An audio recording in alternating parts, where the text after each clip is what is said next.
So you may remember several months ago in an interview with Variety, Critical Role confirmed that they would be working on many new projects, one of which would be their very first video game, something the fans have been wanting for a very long time.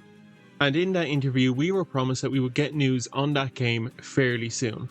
Well, fairly soon has finally happened as we finally got some news on Critical Role's first game. In another interview with Variety, Critical Role have confirmed that they will be teaming up with the indie game studio AdHoc to develop their first game. Founded back in 2018, AdHoc is an LA-based studio made up of former developers from Ubisoft, Night School Studio and Telltale Games. In fact, there are some notable Telltale developers in their midst, including Dennis Lemmart, Michael Chung, Nick Herman and Pierre Sortier. And these four have worked on some of Telltale's most successful games, including The Walking Dead, Tales from the Borderlands and The Wolf Among Us. Now at this moment, AdHoc have yet to actually release a game. They did have one in development for quite a while, but it was unfortunately cancelled. The first game that AdHoc are planning on releasing is called Dispatch, and it is scheduled to come out later this year. Dispatch is a choice-based narrative game where you play as a former superhero, now a superhero dispatcher. Alongside Dispatch, AdHoc are also developing The Wolf Among Us 2. Now, given that Dispatch, and most likely The Wolf Among Us 2, are narratively driven games with a focus on player choice being developed by former Telltale game developers, it shouldn't really come as a surprise that Critical Role's main game will be in a similar vein to Dispatch. In fact, Dispatch is the reason that Critical Role chose AdHoc to be the developer of their very first game. As detailed in the Variety interview, Travis Willingham, who's the CEO of Critical Role and one of the main cast members, auditioned for a role in Dispatch and following that audition, saw a demo for the game. To quote Travis after he saw the demo, "I absolutely flipped out. The animation was so amazing. So much so it looked like an animated show." After seeing the demo, Travis opened up talks between Critical Role and AdHoc about creating a game in a similar style to Dispatch. Now, unfortunately, we don't know much about the game. In fact, we know very little, but there are some bits of information we do have. First off, we do know that the game is in early development and it will be set in the world of Exandria. If you're not familiar with Exandria, it is a fantasy homebrew world setting that is used in the main games of Critical Role and is created by Critical Role's dungeon master Matt Mercer.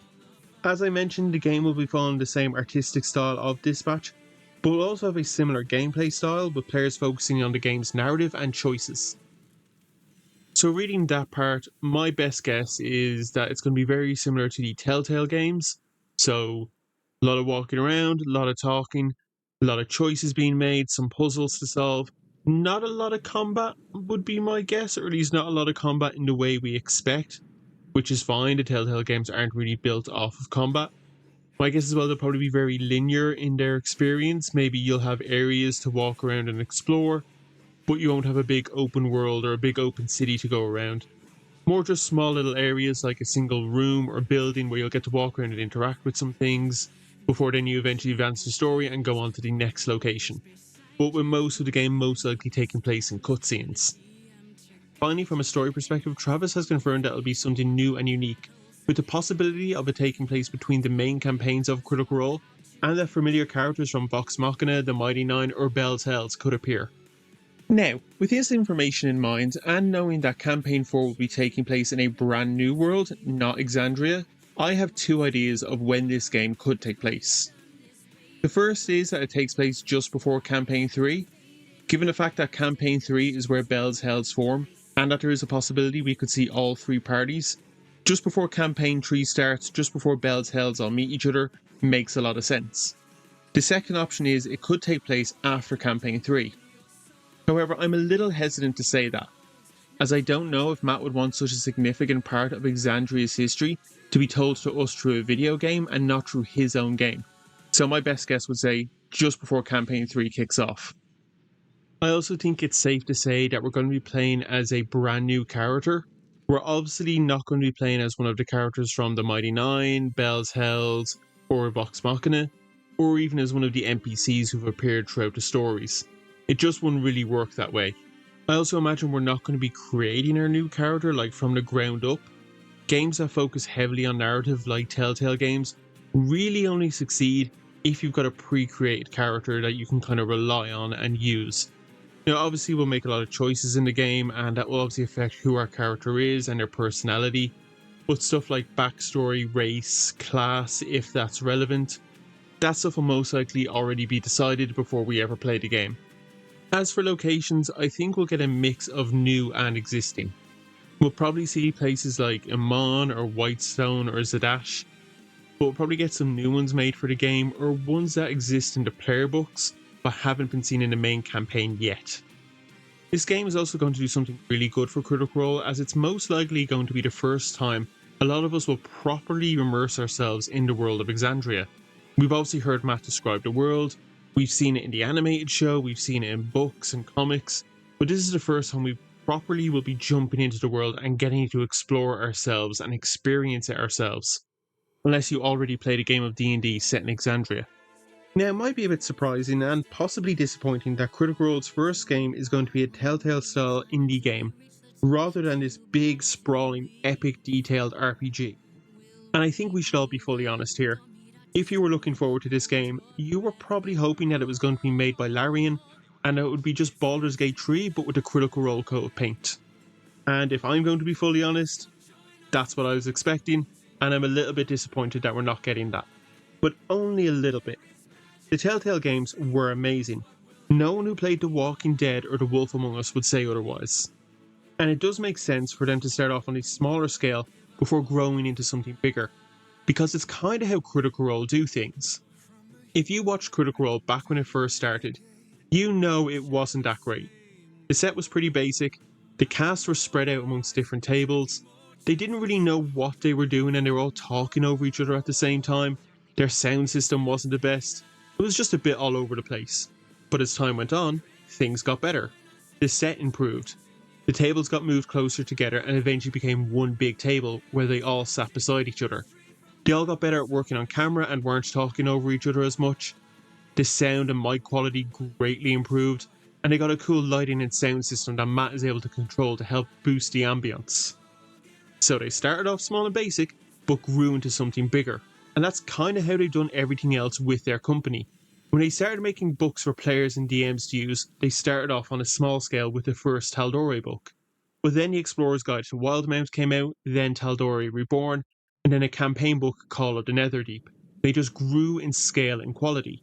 The same could be said for their comics and novels, and their shops. You might remember if you saw those very first episodes, their first product was a simple t-shirt that was sold out before they'd even finished announcing that they'd made a t-shirt. Check that out. Thank you guys so much, and let's go ahead and get back to the game proper. They're sold out?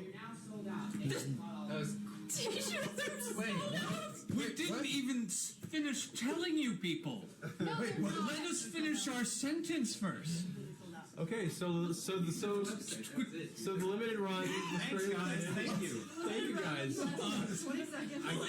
guess we'll have to order some more then. But now they've got multiple stores with dozens of products. Even the animated series kind of went the same way. It was just meant to be a one-off animated special, then it became a full season, then it became multiple seasons after Amazon picked it up. Now it's been confirmed for its 5th and final season, and its first spin-off is releasing later this year. Although, when you talk about the animated show, that's not really how Critical Role thought everything would go. Things kind of got out of hand, but hey, what do you expect from the critters? Now, all of this to me means two things. Firstly, the game will most likely be a serious financial success because, critters. And two, we probably will get that AAA Baldur's Gate 3 style game eventually. Travis did say in the Variety interview that Critical Role need to be responsible and reasonable with what they're doing. So hopefully that just means they're playing it safe right now, and that later on down the line they'll take bigger risks on much bigger AAA games, after this first game releases and is hopefully a critical and financial success. The final thing we can talk about is the release date, which obviously we know nothing about. As I mentioned, AdHoc are developing 2 games at the moment, Dispatch and The Wolf Among Us 2. Dispatch is scheduled to come out this year, but we don't know when The Wolf Among Us 2 is going to come out, even though it was actually announced first. And we don't really know what AdHoc's staffing is like at the moment. A quick Google search says they have between 11 to 50 people, which is a pretty big ballpark. But assuming that 50 is correct, We don't know how they divided up their staff. Is it an even 50-50 split? Are most of the staff working on Dispatch because it's the game that's going to come out soon? Maybe they hired more staff after they finalised the deal with Critical Role. Will the Dispatch team be making the Critical Role game once they've finished on Dispatch? We don't really know.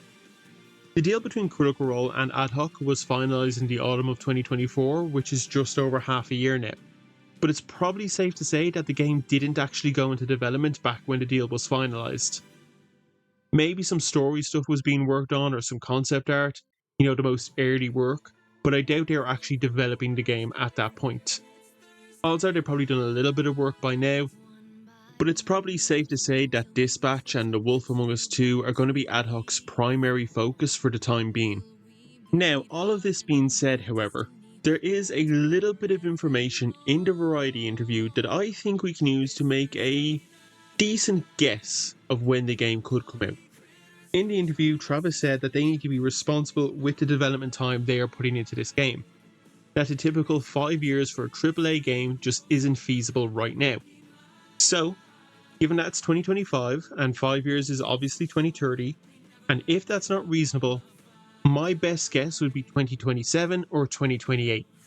Obviously, I don't have any evidence for this, it's just guesswork on what Travis has said, but that's all we've really got at the moment. But regardless of this very limited information and a lot of guesswork, I'm still really happy. I'm really looking forward to this game, I think it's going to be great. AdHoc may be a new studio, but it's got some strong names behind it. I've got a lot of faith in these guys, and hopefully Critters and the gaming community do too. Also for me, Critical Role haven't really released anything bad. I've enjoyed everything they put out, and I've got a lot of faith they'll do the same with this game. But in the end, what I'm hoping for is that this game comes out and it is a critical and a financial success. Because if it is, then it means Critical Role will make more games, and so will AdHoc. And I think that would just be fantastic for the gaming industry. Thanks for watching. Hey guys, I hope you liked that video, and if you did, do give it a like and a comment because it'd be greatly appreciated. You can check out similar videos as well on the channel, and of course you can subscribe to the channel to stay up to date on all content going forward, and check me out on TikTok and on Medium as well. And I'll see you next time.